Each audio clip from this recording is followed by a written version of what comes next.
You're being dramatic about a bedroom, Dad. Carol and Gerald are staying in the master suite. It's decided. That was the sentence my daughter said to me across my own kitchen table. The one Margaret picked out at a flea market outside Hendersonville 31 years ago. The one with the scorch mark under the runner from a Thanksgiving candle in 1998. Renee didn't look up from her phone when she said it. Somewhere behind her, the refrigerator hummed. A spoon clinked once against a mug and went still.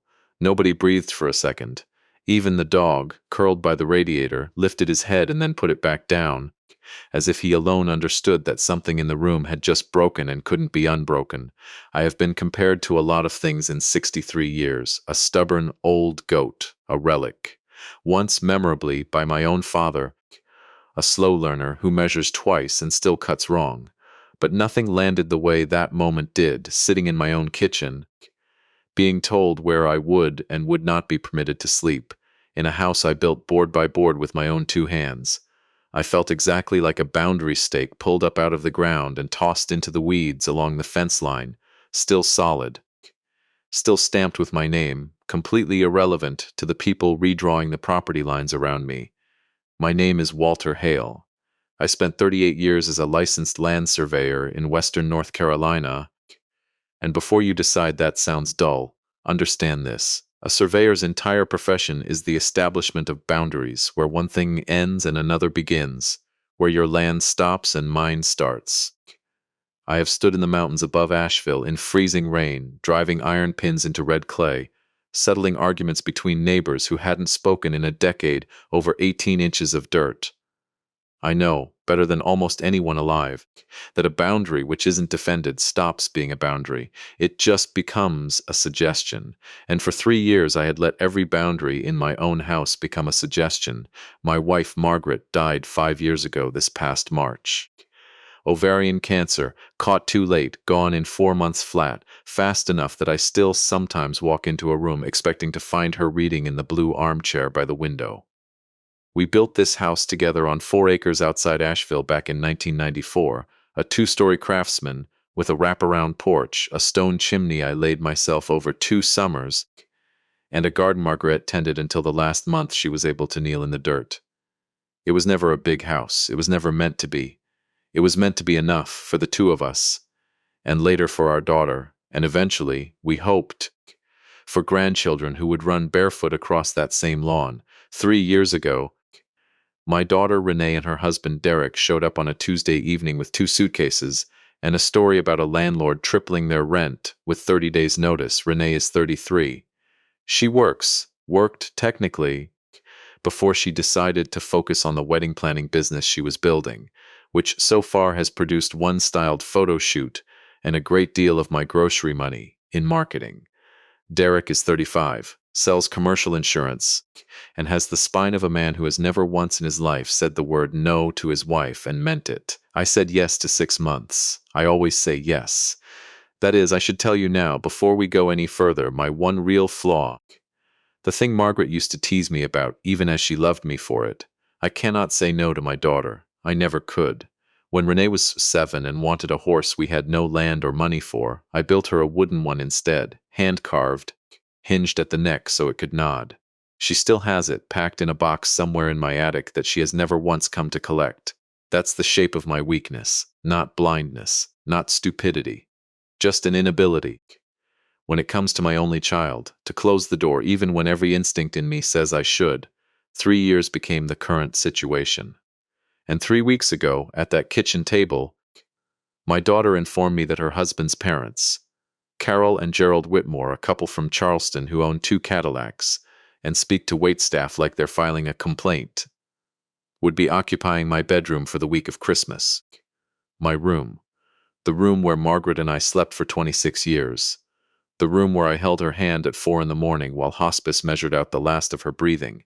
In the bed that still, 5 years later, smells very faintly of her lavender hand cream if I bury my face deep enough in the pillow on a bad night. I want to be direct about the timeline of what happened after that sentence, because I think it matters. It matters because I did not shout. I did not throw anything. I have read enough of these stories online, the ones Renee's generation loves to watch. Men my age losing their tempers, slamming doors, delivering righteous speeches that end in applause, and none of that is who I am. An engineer does not respond to a structural failure with rage. He responds with calculation. I picked up my coffee mug, took a slow sip. The same mug Margaret bought me at a craft fair with a crooked handle she thought was charming, and I said, "Understood. I'll clear out my things this weekend." Renée looked up from her phone for the first time in 10 minutes, and I watched relief wash over her face, the specific relief of a person who expected a fight and got a surrender instead. She smiled, genuinely smiled, the way she used to when she was small and I'd agreed to buy the good cereal, and said, "Thank you, Dad. This is going to be such a good Christmas." I told her I was sure it would be.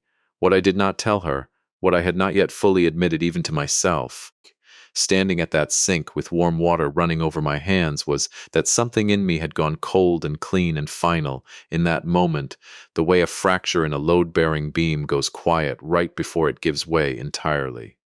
I was not thinking about revenge yet.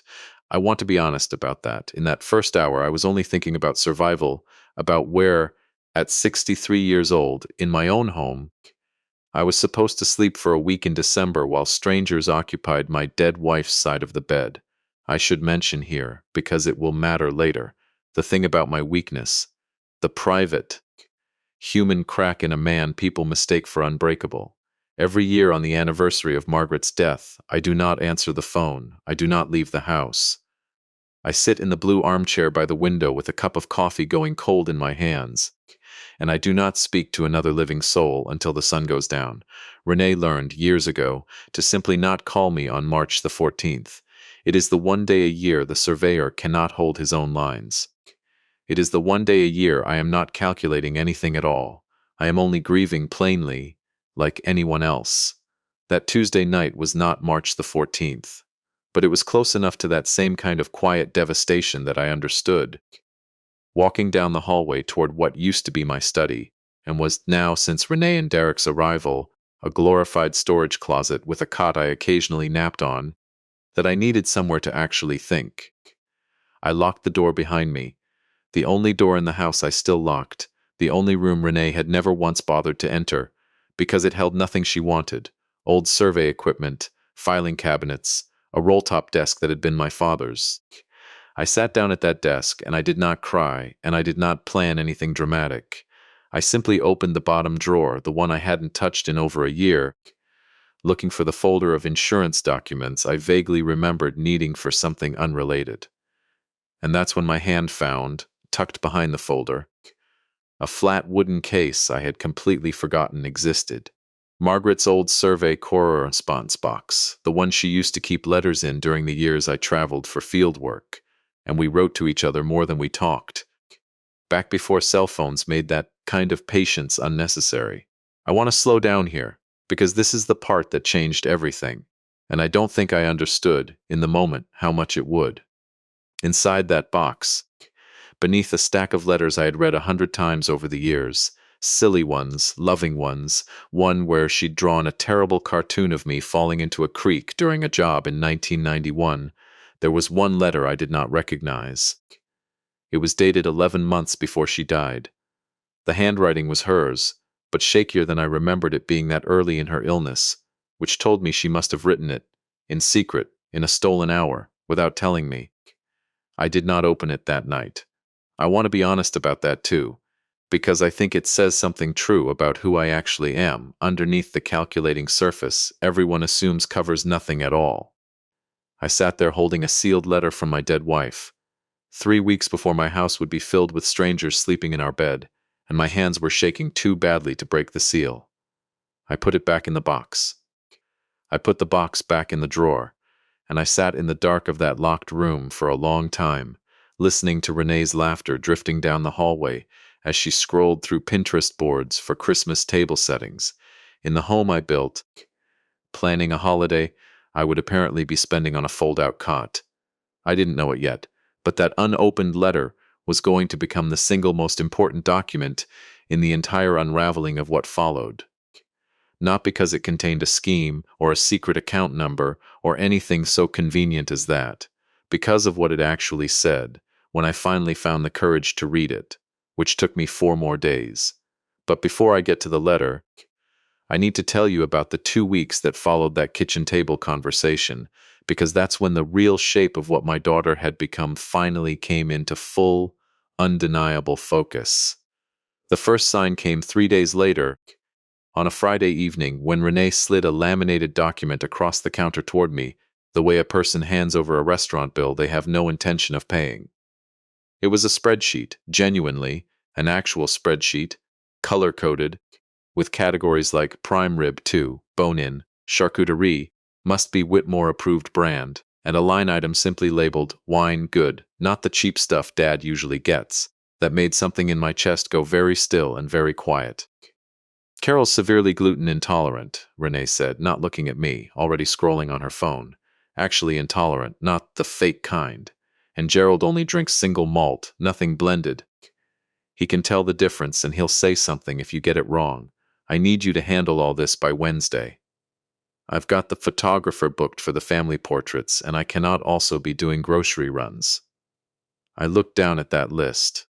4 pages. I did the math in my head the way I used to calculate load tolerances on a retaining wall. Total weight, total pressure, point of failure, just over $1,100 before the wine. And where exactly, I asked, keeping my voice level, will I be sleeping while I'm financing and catering a week-long visit from people I've met twice? Renee didn't even look up.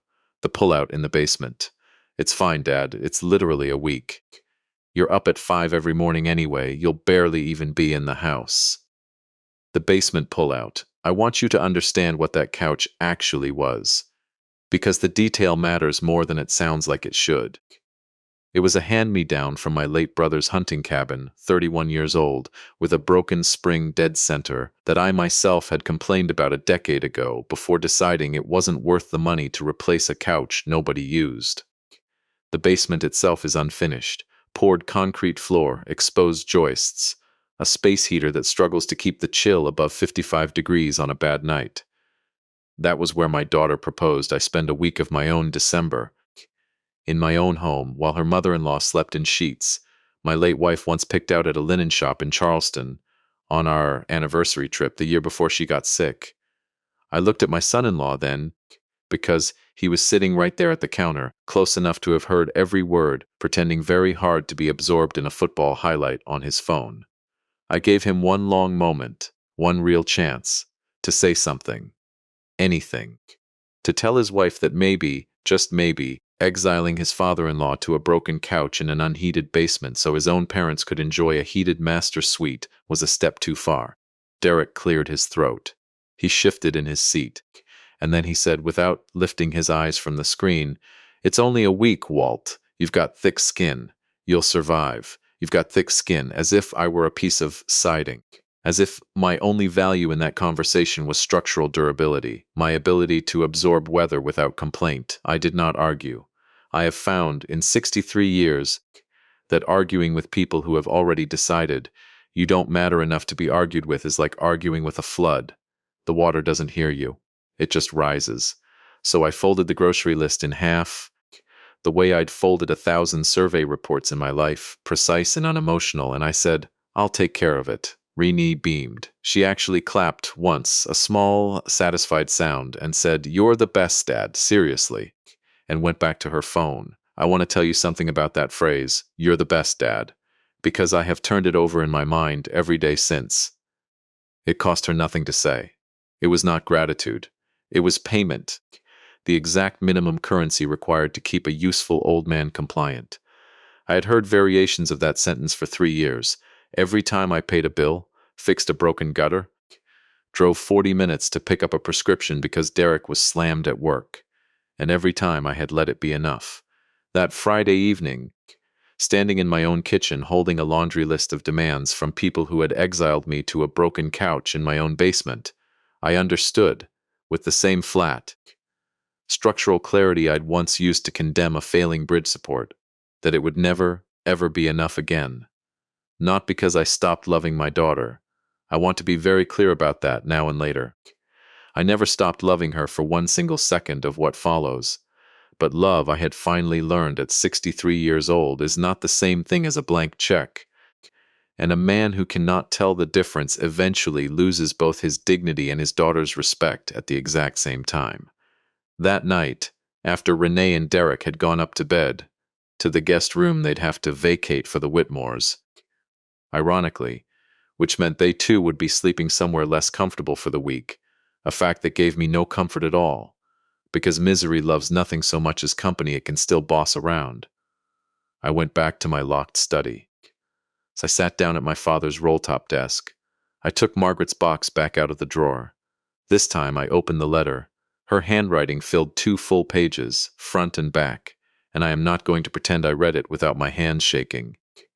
Because I did, badly enough that I had to set it down twice and breathe before I could continue. She had written it during a stretch of chemotherapy, when the doctors weren't yet using the word terminal out loud. But Margaret, always saw structural weaknesses before anyone else did. It was one of the things I loved most about her. She could walk into a room and tell you which relationship in it was about to collapse. She had already sensed. I think that she might not be here to say these things to me directly. Most of the letter was what you'd expect. How much she loved me. A memory of the 2 of us camping in the Smokies the summer before we married, sleeping in a leaking tent, laughing so hard about it that neither of us minded getting soaked. Instructions, gentle and specific, about not letting the garden go to weeds, about making sure I ate actual meals and not just crackers standing over the sink. But near the bottom of the second page, her handwriting grew smaller, more careful, the way it always did when she was working up to something difficult. Walter, she wrote, I need to tell you something I've been afraid to say out loud, because saying it makes it feel true, and I'm not ready for any of this to be true yet. I worry about Renee. Not about who she is, she has a good heart, she gets that from you, but about what she might become if she's never once told no. You give her everything, love, and I've let you, because watching you love our daughter is one of my favorite things in this world. But I'm afraid that someday when I'm not here to soften it, she's going to ask you for something you shouldn't give her, and I need you to promise me, not for my sake, for hers, that when that day comes, you'll be strong enough to say no, not out of anger, out of love. The kind of love that teaches a person their own 2 feet are enough to stand on. I trust you to know when that day is. I always have. I sat in that dark study for a long time after I finished reading. I want to tell you I felt vindicated. Some triumphant surge of, I told you so, aimed at a version of myself who hadn't yet done anything wrong. I didn't feel that. I felt something closer to grief arriving 5 years late. A fresh wave of missing her so completely it nearly folded me in half in that chair. Because Margaret had seen this exact moment coming. Not the specifics, not the Whitmores or the spreadsheet of gluten-free demands. She couldn't have predicted any of that, but she had seen the shape of it, the general danger. A father who loved too permissively, a daughter who might, without meaning any true cruelty, learn to mistake that permission for something owed to her. I will admit to you now, plainly, because Margaret's letter is the reason I'm capable of admitting it at all. Some of what happened in my house over those 3 years was my own doing. Not Renee's cruelty alone. My own failure, repeated for 3 years, to hold a single line. I had let her move in temporarily and never once set an actual date. I had let the spare bedroom become permanent without a conversation. Somewhere in there, I had stopped being her father and started being her landlord, her ATM, her unpaid caterer, and I had let that happen one silent, agreeable, sure honey at a time. Margaret was right. She usually was. I had never once, in 3 years, told my daughter no. And a boundary you never defend is not a boundary. It's a suggestion. I had taught Renee without meaning to, that I was nothing more than that. But there is a difference, I think, between understanding your own failure and deciding to keep failing forever. I folded that letter back along its original creases with the same careful hands I used to fold every survey document I'd produced in 38 years, and I placed it in my shirt pocket, over my heart, where I would carry it. I did not know this yet, but I would, for the next 3 weeks, through everything that followed. I did not sleep much that night. I lay on the narrow cot in my converted study, listening to the house settle around me, thinking not about revenge, not yet, but about the shape of the next 20 years of my life. About whether I wanted to spend them as a man who financed his own disrespect one grocery list at a time, or whether there was still time, at 63, alone, grieving, tired, to become, one final time, the man Margaret had always believed I could be. By morning I had made a decision. I was going to give my daughter exactly what she asked for, every last item on that spreadsheet. The prime rib, the single malt, the gluten-free everything. I was going to smile and comply and pack my things out of the master suite without a single word of complaint. And then I was going to make one phone call that would change the shape of all our lives before the Whitmores ever unpacked their bags. I picked up the kitchen phone at 7 the next morning, before anyone else was awake, and I dialed a number I hadn't used in almost 2 years. My attorney, a sharp, unsentimental woman named Diane Ferris, who had handled Margaret's estate and, more quietly, my own for the years since. "Walter," she said, sounding surprised. "It's been a while. Everything all right?" I looked down at the folded letter in my shirt pocket. I thought about a broken couch spring waiting for me in a 55-degree basement. I thought about my daughter's voice saying, "It's decided," without ever once looking up from her phone. "No," I said, "but it's about to be.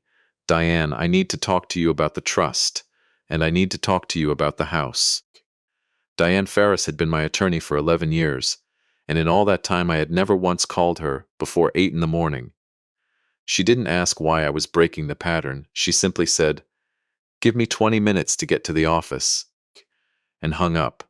I sat at my kitchen table with a mug of black coffee going cold in front of me, listening to the house wake up around me. Derek's footsteps on the stairs, the shower running in the guest bath. Renee's voice already on the phone with someone, laughing about a caterer's cancellation fee as though it were the funniest thing she'd heard all week.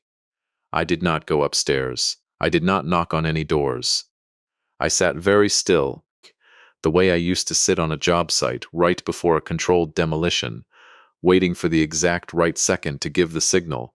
By 9, I was in Diane's office on the second floor of a converted mill building downtown, the kind of place with exposed brick and a window that looked out over the French Broad River.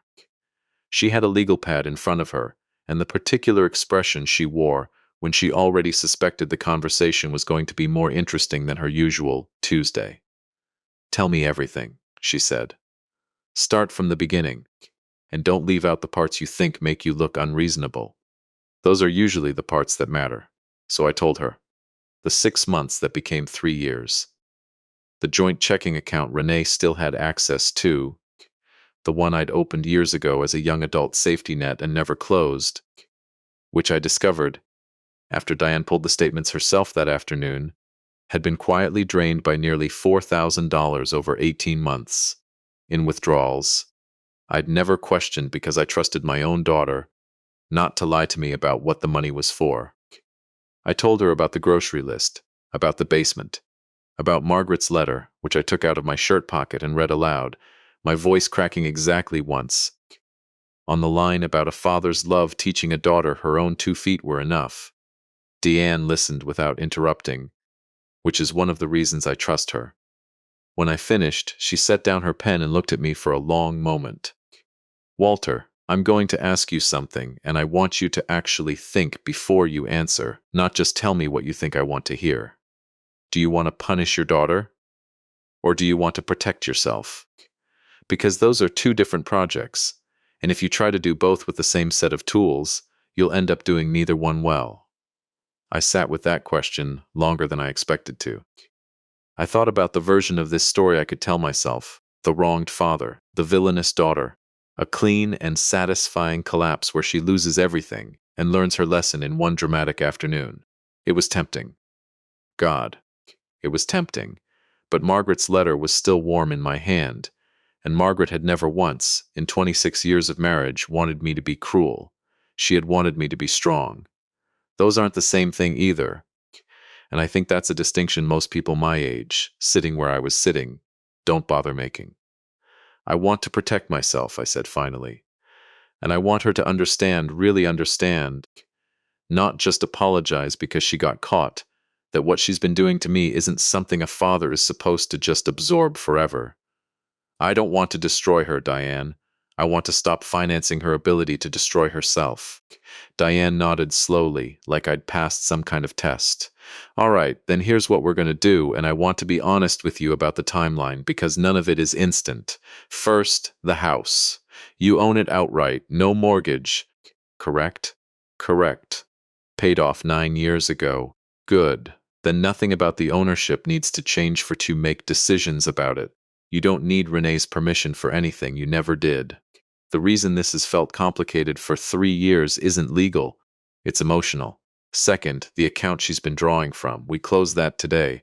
I'll have the paperwork ready by end of day. You sign, it's done. She gets a decline notice the next time she tries to use it. And that's the end of that conversation. And the third thing? Diane leaned back in her chair. The third thing is bigger, and I want you to really sit with it before you commit.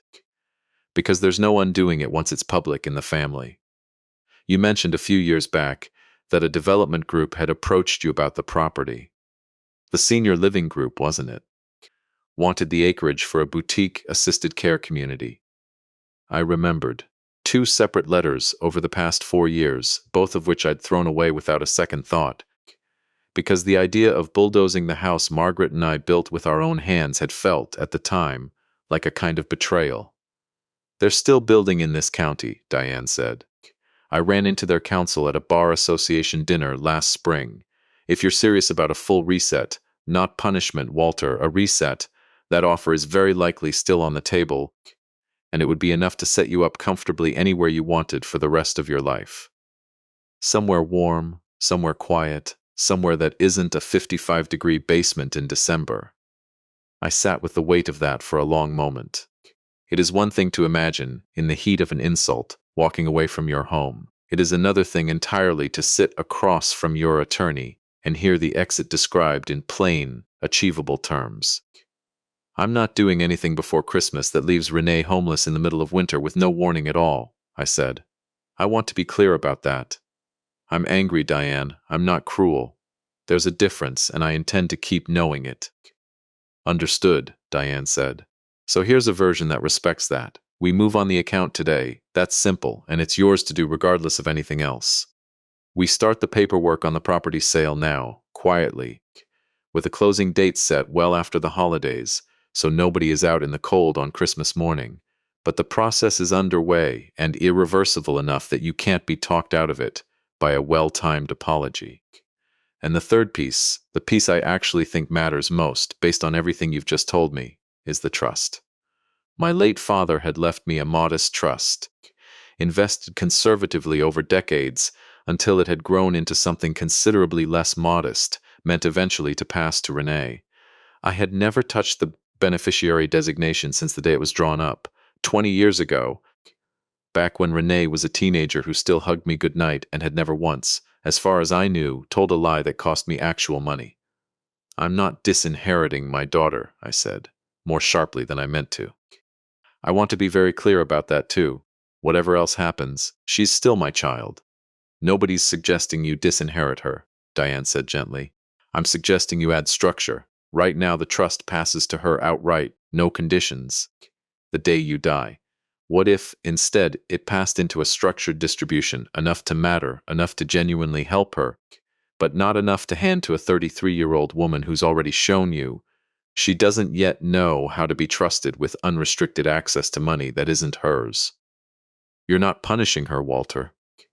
You're doing exactly what your father did for you, except with the benefit of already knowing, firsthand, what happens when trust is extended without any guardrails at all. I thought about the wooden horse in my attic, hinged at the neck. I thought about a little girl who used to fall asleep on my chest during long car rides, who I would have walked through fire for, and if I'm honest, still would. And I thought about the woman she'd become. Not evil. I want to say that clearly. Never evil, just soft in exactly the places her mother had worried about, spoiled in exactly the way 3 years of my own silent enabling had made possible. Draw it up, I said, all of it.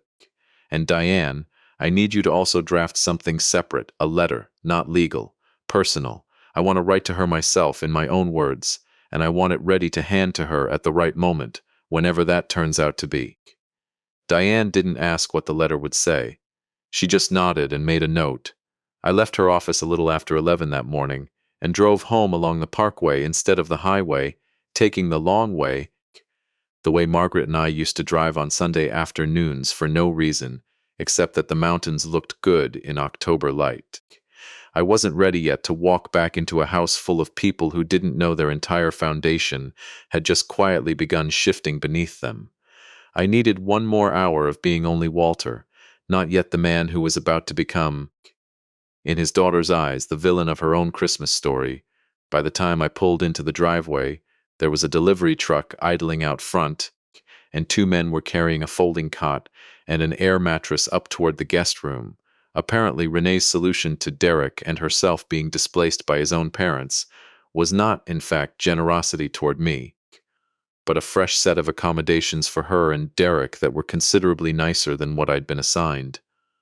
I stood on the porch for a moment, watching them carry a brand new memory foam topper past me without a glance, and I felt something in my chest that I want to describe honestly. Not rage, exactly. Something quieter and colder than rage. Recognition. The recognition of a man finally seeing, without any illusions left to soften it, exactly how he was regarded in his own home. That evening, dinner was tense in the particular way. Dinners become tense when one person at the table knows something the others don't. Renee spent most of it on her phone, occasionally reading aloud logistics, the caterer's final head count, whether the Whitmores preferred red or white with the prime rib, a question about whether I'd remembered the specific brand of sparkling water Carol liked. I answered every question calmly, agreeably, the way I had for 3 years. I did not mention Diane. I did not mention the account. I did not mention the letter folded against my chest. But I noticed something that night I hadn't let myself notice before because I'd been too busy simply absorbing the weight of each individual demand to step back and see the pattern of the whole structure. Renee never once, across that entire dinner, asked me a single question about myself. Not how I was sleeping, not whether I was looking forward to Christmas, not even, given how close we were to the anniversary of losing her mother during the holiday season 5 years earlier. Margaret passed in March, but the first Christmas without her had nearly broken both of us, and Renee knew that better than anyone. Not even a passing acknowledgement that this particular holiday might carry any weight for me at all beyond logistics. I want to pause here and tell you something I haven't said yet, because it matters for what comes later. I am not by nature a man who keeps score. 63 years of marriage and fatherhood and career had taught me that scorekeeping poisons love faster than almost anything else. But that night, watching my daughter plan an elaborate Christmas for people she'd known for 5 years, while treating the man who raised her alone through the worst grief of both their lives like unpaid staff, I understood, with total clarity, that the scorekeeping had already been happening for years. I simply hadn't been the one doing it. 2 days later, the account closed. Renee discovered it the way most people discover consequences these days. Mid-transaction, at a register. Card declined. A small mechanical failure that briefly interrupts an otherwise seamless life. She'd been at a specialty grocery downtown. Midway through checking out 3 carts of imported cheese and a case of the specific single malt Gerald preferred, when her card was declined twice in a row. I know this because she called me from the parking lot, voice tight with barely controlled panic, demanding to know why the bank had frozen the account. "It's not frozen," I said, standing in my kitchen, watching the light fade over the mountains through the window Margaret used to sit beside with her morning tea. "I closed it. It was a joint account I opened for you when you turned 18, Renee. I'm well within my rights to close it, and I have." There was a long silence on the line, then, "You can't just do that, not right before Christmas, not with Carol and Gerald arriving in 4 days. Do you have any idea how humiliating that was?" My card got declined in front of the entire checkout line. "I'm sorry, that was embarrassing," I said, and I meant it. I have never enjoyed anyone's humiliation, not even in the moment I'd started, weeks earlier. To understand might be necessary. But Renee, I need you to hear this clearly, because I don't think I've ever said it to you plainly in your entire adult life. That account was mine. The money in it was mine. And for the last 18 months, Nearly $4,000 of it left that account in withdrawals I never questioned, because I trusted you not to lie to me about what you needed it for. The silence that followed was different from the first one. Longer, heavier. I can explain that, she said finally, her voice smaller than I'd heard it in years. I'd like to hear it, I said. Not on the phone in a parking lot. Come home. We'll talk tonight after Derek's back from work. All three of us. I hung up before she could argue, which I had genuinely never once done to my daughter in 33 years, and I stood in my kitchen for a long moment afterward with my hand still on the receiver, feeling something unfamiliar settle into my chest. Not triumph. I want to be honest about that, because triumph is what the internet wants from stories like this one, and it isn't what I actually felt. What I felt was closer to the specific, quiet steadiness of a man who has finally, after years of drift, driven a survey stake into solid ground and watched it hold. That night's conversation did not go the way either of us expected. Renee came home pale and defensive, ready, I could see it in the set of her shoulders, as she walked through the door, for a fight, for accusations, for the version of this scene where I raised my voice and she got to be righteously wounded by her father's cruelty. I did not raise my voice. I sat her and Derek down at the kitchen table, the same table where 3 weeks earlier she'd told me a bedroom decision was already made without me, and I laid out, calmly, everything Diane and I had discussed, not as threats but as facts already in motion. The account, the eventual, deliberately delayed sale of the house, the restructured trust Derek went white. Renee, to her credit, and I want to give credit where it's due, because this story isn't as simple as a villain and a victim, it never really is, did not immediately deny the withdrawals. She sat very still for a long moment, staring at the table, and then she said something I hadn't expected at all. I used some of it for Derek's business license renewal, back when his commissions dried up for a few months, and some of it, she stopped, swallowed. Some of it went to a wedding planning certification course that I never finished. I told myself I'd tell you eventually. I just kept not telling you, and then it got easier not to, and then it had been so long that telling you felt worse than not telling you, and I know that doesn't make any sense, but that's what actually happened. It was, I think, the most honest sentence my daughter had said to me in 3 years. I didn't forgive her for it on the spot. I want to be clear about that too, because false, instant absolution isn't what this moment needed, and Margaret's letter, still in my breast pocket, wasn't asking me for that either. But something in me softened very slightly at the sight of my daughter finally telling the truth without being cornered into it by a receipt. I appreciate you telling me that, I said. I do. But Renee, I need you to understand something. And I need you to actually hear it, not just wait for me to finish talking so you can explain it away. This isn't only about $4,000. It's about 3 years of a pattern where I stopped being your father and started being a resource you managed. The bedroom, the grocery list, the basement, none of those individually would have broken anything. It's the accumulation. It's the fact that not once, not one single time in 3 years, did you or Derek ask what I needed, only what I could provide.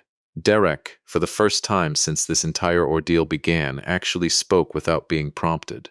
Walt, I know I haven't. I should have said something, that night with the basement thing. I knew it was wrong when Renee said it and I didn't say anything, and I felt like garbage about it since, if I'm honest. It wasn't a full accounting.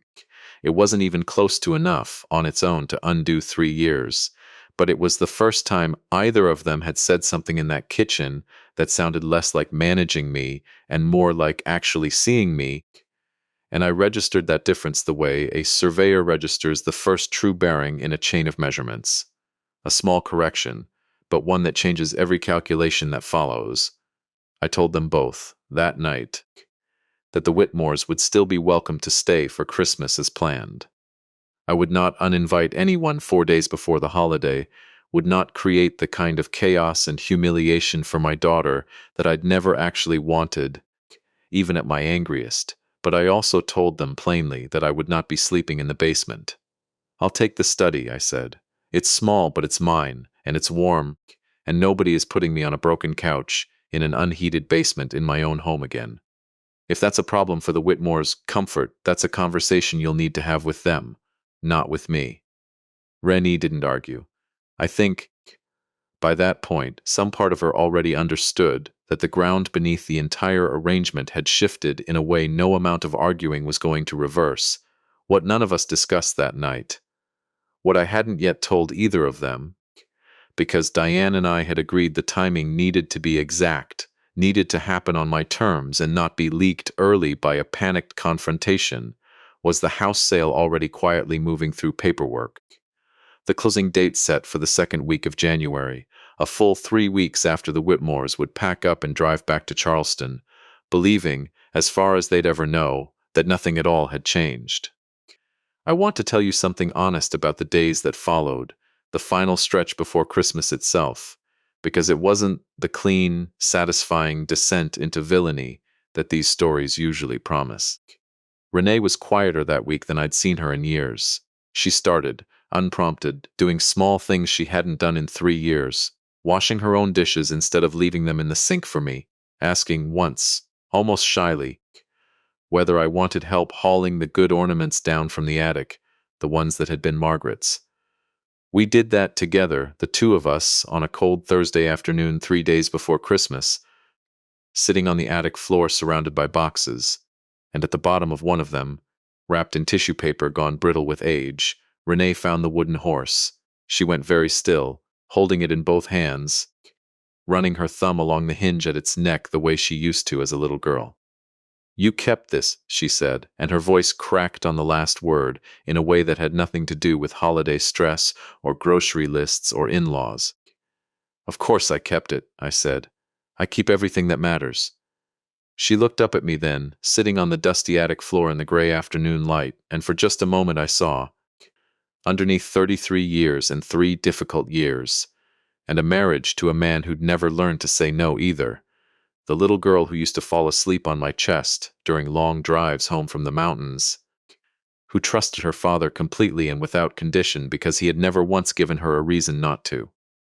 "Dad," she said quietly, "I don't think I've been fair to you. I don't think I've been fair to you for a really long time." I didn't answer right away. I sat with the weight of that sentence, turning it over, checking it the way I'd check a survey reading against a known benchmark, testing whether it would hold.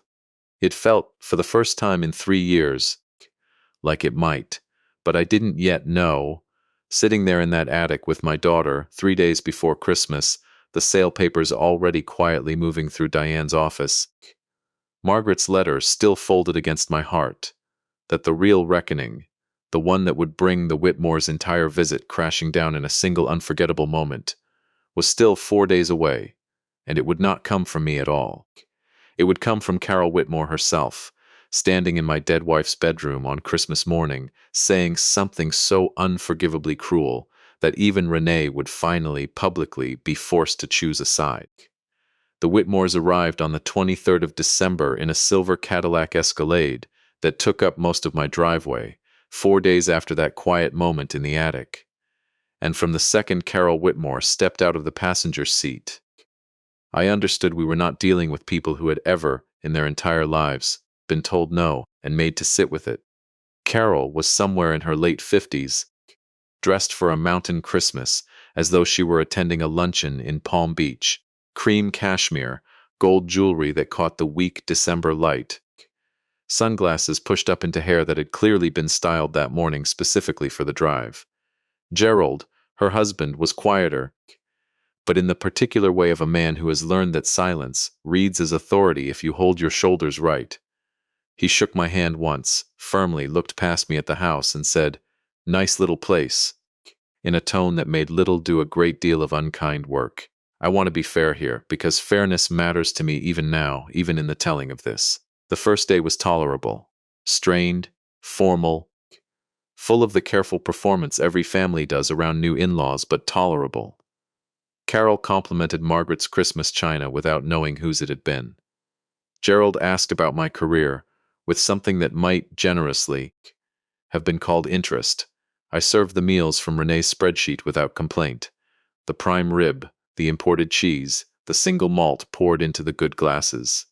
I slept in my study on a narrow cot, and I did not once mention it, and I told myself that dignity sometimes looks like silence. It was the morning of Christmas Eve when the first real crack appeared, and it came, of all places, from Gerald. I was up at 5, as always, making coffee in the quiet kitchen before anyone else stirred, when I heard footsteps on the stairs and Gerald appeared, already dressed, moving with the particular stiffness of a man not used to sleeping anywhere but his own bed. He nodded at me, poured himself coffee without asking whether that was all right, and leaned against the counter. "Carol tells me this was your wife's house," he said, not unkindly. Almost, I thought at the time, like he was trying to make conversation. "The two of you built it?" "We did," I said. "1994. Must be strange," he said, "having strangers sleep in it. In her room, no less." He said this while looking directly at me, and for one brief moment I thought I saw something like genuine discomfort cross his face. The recognition, perhaps, of a man realizing exactly what his wife had arranged, and finding it, even by his own standards, in poor taste. "It's not my favorite arrangement," I admitted. Gerald was quiet for a moment, turning his mug in his hands. "For what it's worth," he said finally, "I told Carol we should have taken the hotel in town. She wouldn't hear it. Once she decides a thing is the right way to do Christmas, there's no talking her out of it." He looked at me then with something that might have been the beginning of an apology, and I filed that away. Gerald, unlike his wife, seemed to understand precisely where a line existed, even if he lacked the spine to hold it against her. I want you to remember that exchange, because it matters for what happened 24 hours later, and because it tells you that not everyone in that house on Christmas morning was equally complicit in what came next. Christmas Eve dinner went smoothly enough, if you don't count the fact that I ate it standing at the counter, because the dining table only comfortably seated 8, and nobody had thought, in 3 weeks of elaborate planning, to ask where the man whose house this was would actually sit. Renee caught me there around 7, plate balanced on the counter, and something crossed her face. I saw it, briefly. A flicker of the same discomfort her wooden horse had stirred up 4 days earlier, before she was pulled back into refilling wine glasses and managing her mother-in-law's running commentary on the quality of the tablecloth. I went to bed in my study that night, thinking, foolishly, that the worst of it might already be behind us. I was wrong. Christmas morning began the way it always had in our house. Margaret's tradition, one she'd started the very first year Renee was born, of opening presents slowly, one at a time, taking turns, savoring it instead of tearing through everything in 5 frantic minutes. I came downstairs a little after 8 to find that tradition already abandoned, wrapping paper strewn across the living room floor in a chaos of speed unwrapping, 3 of the Whitmore cousins' children shrieking over new tablets, and Carol Whitmore standing in the middle of it all in a silk robe, holding a small velvet jewelry box that Renee had clearly given her the night before, admiring a bracelet with the particular satisfaction of a woman confirming, once again, that she was owed exactly this. I made my way to the kitchen to start coffee, and that's when I heard it. Carol's voice, carrying clearly down the hallway from the direction of the master bedroom, pitched at that specific volume people use when they believe they're speaking privately but haven't actually checked who's in earshot. "I found the strangest little shrine in that closet," she was saying, apparently to her sister-in-law, a woman I'd met only briefly the day before. Old dresses still hanging there, 5 years after the woman died. And this, I heard the rustle of paper, and something in my chest went very cold, because I knew before she said another word exactly what she'd found. A whole box of old letters. Honestly, it's a little pathetic, don't you think? A grown man still keeping his dead wife's love notes in a drawer like a teenager. Renee mentioned he's never really moved on. I suppose some men just can't function without a woman managing their lives for them. I stood in that hallway holding a coffee mug that had gone very still in my hand, and I felt something in me that I had not felt once, not in 3 years of grocery lists and basement couches and quietly drained accounts, a kind of stillness that was not calm at all, but its opposite, held so tightly in place that it looked, from the outside, exactly like calm. I had not left that box out. I had returned it carefully to the bottom drawer of my father's roll-top desk in my locked study, the one room in the house nobody but me had a key to, which meant I understood with total, freezing clarity that Carol Whitmore had not stumbled onto it by accident while looking for extra hangers. She had gone looking, in a room that wasn't hers, in a house that wasn't hers, searching through a grieving man's private correspondence for material to mock at a dinner table. I walked toward the master bedroom, and I did not hurry, and I did not raise my voice when I reached the doorway. Carol was standing by the closet, the wooden letterbox open on the dresser, Margaret's handwriting visible on the page she was holding, and beside her stood Renee, my daughter, standing right there, having clearly walked in partway through this conversation, saying absolutely nothing at all. That is the detail I want you to sit with, because it is the one that hurt the most. Not Carol's cruelty. Carol was, by that point, a known quantity, a woman whose contempt I'd been absorbing politely for 2 days. It was my own daughter, standing 4 feet away, hearing her mother-in-law call her own mother's memory pathetic, and saying nothing, doing nothing, letting it hang there in the air of the room where I had held Margaret's hand as she died, because confronting Carol was evidently a harder thing than I had earned in 33 years of never once asking my daughter for anything at all. "That's my late wife's correspondence," I said, and my voice came out steadier than I expected, steady in the particular way a support beam sounds steady right before it fails completely. "I'd appreciate you putting it back exactly where you found it, and I'd appreciate you never going through my private things again." Carol did not apologize. I want to be honest about that, because I think it's important. Some people, faced with being caught in real cruelty, soften immediately. Carol did the opposite. Her chin lifted. "I was looking for an extra blanket," she said, in a tone that suggested I was the one being unreasonable. I didn't realize a locked box in an unlocked room was meant to be some kind of sacred vault. "Honestly, Walter, it's a little much, don't you think, all this?" She gestured vaguely at the room, at the dresser, at the ghost of my marriage still hanging in that closet, shrine business. "Renee's mentioned it before. Maybe it's time to let some of this go. Renee's mentioned it before."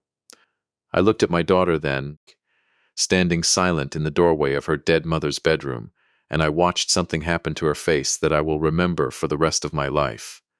The exact moment a person realizes that a private, careless comment made once, in a weak moment to someone she trusted, has just been weaponized in the ugliest possible way, in the worst possible room, on the worstable morning. "I didn't mean it like that," Renee said, and her voice was smaller than I'd heard it in years, aimed at Carol now instead of me. "I said Dad still misses Mom, that's all. I never said, 'Carol, that's not.'" She stopped. She looked at me, and then, for the first time in 3 years, in front of a room full of people whose good opinion she had spent an entire holiday season trying to secure, my daughter chose a side, and it was mine. "Carol, you need to apologize," Renee said, and her voice, when it finally steadied, did not waver again. "That's my mother's letters. That's my father's private room. You went looking through his things, and now you're standing in my parents' bedroom mocking my dead mother, and I am not." Her voice cracked, but she pushed through it. "I am not going to stand here and let that happen. Not in this house. Not to him." Gerald appeared in the doorway then, drawn by the raised voices, and I watched his face as he took in the scene, his wife holding another woman's private letters, his daughter-in-law standing between them, visibly shaking with an anger I don't think Renee had let herself feel toward anyone in years. Gerald didn't hesitate the way I expected him to. "Carol," he said quietly, "put that down. Now." Carol looked genuinely stunned, I think for the first time in the entire visit, at the sight of her own family failing to close ranks around her. She set the letter down on the dresser, not gently, and said something about everyone being far too sensitive, and walked out of the room with the particular stiff dignity of a person who has just lost an argument and refuses to acknowledge it. I did not follow her. I stood in the doorway of my own bedroom with my daughter, both of us shaking slightly, and for a long moment neither of us said anything at all. Then Renee turned to me, and her eyes were wet, and she said, "I'm so sorry, Dad. I'm sorry about all of it. Not just this. The basement, the money, I've been so wrapped up in making everyone else happy, that I stopped noticing I was doing it at your expense. That letter she was reading, I heard some of it before I walked in. I heard what Mom wrote about me. I hadn't realized, until that moment, that Renee had overheard more than just Carol's cruelty. She'd heard Margaret's actual words, the warning her mother had written 11 months before she died, about a daughter who might someday ask her father for something she shouldn't. I watched my daughter absorb that, standing in the doorway of the room where her mother had spent the last conscious hours of her life, and something in her seemed to finally fully understand what 5 years of my quiet patience had actually cost me. She was right, wasn't she? Renee said quietly. Mom, about me. I could have let her off easy there. I could have said no. Of course not, don't be silly. But Margaret's letter was still in my breast pocket, and I had promised her, in a way I hadn't fully understood until that exact second, to finally be strong enough when the moment demanded it. She was worried it might happen, I said. Not because she thought you were a bad person, because she knew I'd never once told you no, and she was afraid that if I kept it up long enough, you might grow up believing you never had to hear it. I let that happen, Renee. That's on me as much as it's on you. Maybe more. We stood there together for a long moment. Two people surrounded by wrapping paper chaos down the hall, and a house full of relatives who had no idea the entire visit had just fundamentally shifted. And my daughter reached out and hugged me. The first real embrace either of us had offered the other in longer than I wanted to admit. Tight and unguarded. The kind of hug that isn't performance for anyone watching.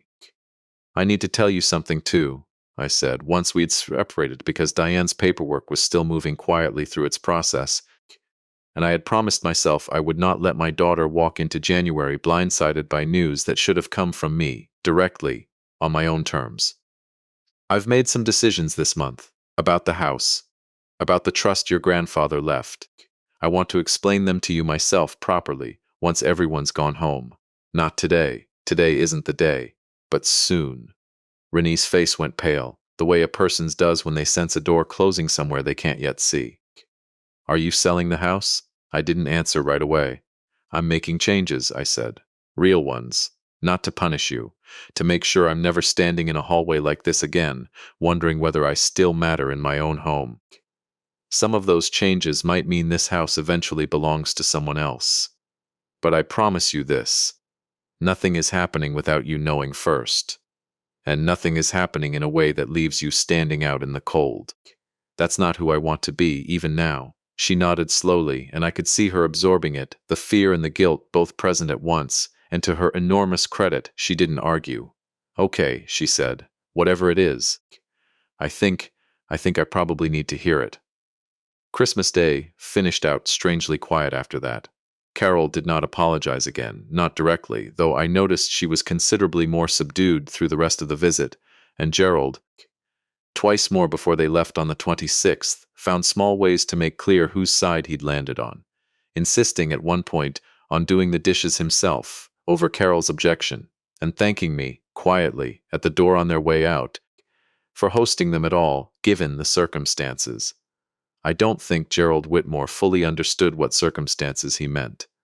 I think he simply understood, in the way decent men sometimes do even inside difficult marriages, that something had gone wrong in his wife's handling of another man's grief, and he wanted, in his limited way, to make some small amends for it. I waited until the second week of January, after the decorations had come down and the house had returned to its ordinary quiet, to sit Renee and Derek down at the kitchen table one final time. I told them everything, plainly, the way I should have been telling my daughter the truth for years, instead of managing her comfort at the cost of my own. The property sale, already finalized with a closing date 6 weeks out. A generous portion set aside for Renee directly, more than fair, enough to help her, and Derek find a place of their own with dignity and a real start, because I want to be clear, one final time, that this was never about cutting her off in some dramatic, cinematic act of abandonment. It was about no longer being the invisible infrastructure holding up a life she'd stopped thanking me for. The trust restructured, as Diane and I had discussed, into a distribution with real guardrails, released over years instead of handed over all at once. Not a punishment, I told her, but the thing her grandfather would have wanted, the thing her mother had asked me, in a letter I finally showed her that afternoon, to have the strength to do. Renee read Margaret's letter at that kitchen table with tears running silently down her face, and when she finished, she folded it back along its original creases, the same careful way I always folded it, and said, I want to be someone Mom wouldn't have needed to write that letter about. I don't know how yet, but I want to try. I sold the house in February to the senior living developer Diane had mentioned that first morning in her office, for a figure that will let me live comfortably and quietly for whatever years I have left. I used part of it to buy a small cabin 20 minutes outside town, close enough that Renee visits most Sundays now, far enough that neither of us can drift back into the old pattern without noticing we're doing it. I kept Margaret's letterbox. I kept the wooden horse. Everything else that mattered, I kept in the same careful way I've kept everything my whole life. Not out of sentiment alone, but because a man who spent 38 years surveying boundaries understands, better than most, that the things worth protecting are exactly the things you have to be willing to draw a hard line around. Renee and Derek found their own apartment that spring, a modest 2-bedroom 15 minutes from my cabin, paid for, with their own income, for the first time in 3 years. It wasn't the version of Christmas she'd planned that year. It wasn't the version of fatherhood I'd been offering for far too long, either. But sitting on my new porch this past March, on the anniversary of Margaret's death, with Renee beside me instead of a phone call I'd asked her not to make, she'd shown up unannounced, sat down without a word, and simply stayed with me through the quiet, the way her mother would have wanted someone to. I understood that the real gift that Christmas gave us wasn't a lesson learned or a debt repaid. It was the return of an actual daughter, one who finally, at 33 years old, knew the difference between a father who gives everything and a father who has actually seen Margaret was right in the end about almost everything. She usually was. I just needed one impossible Christmas and one very old letter to finally learn how to listen.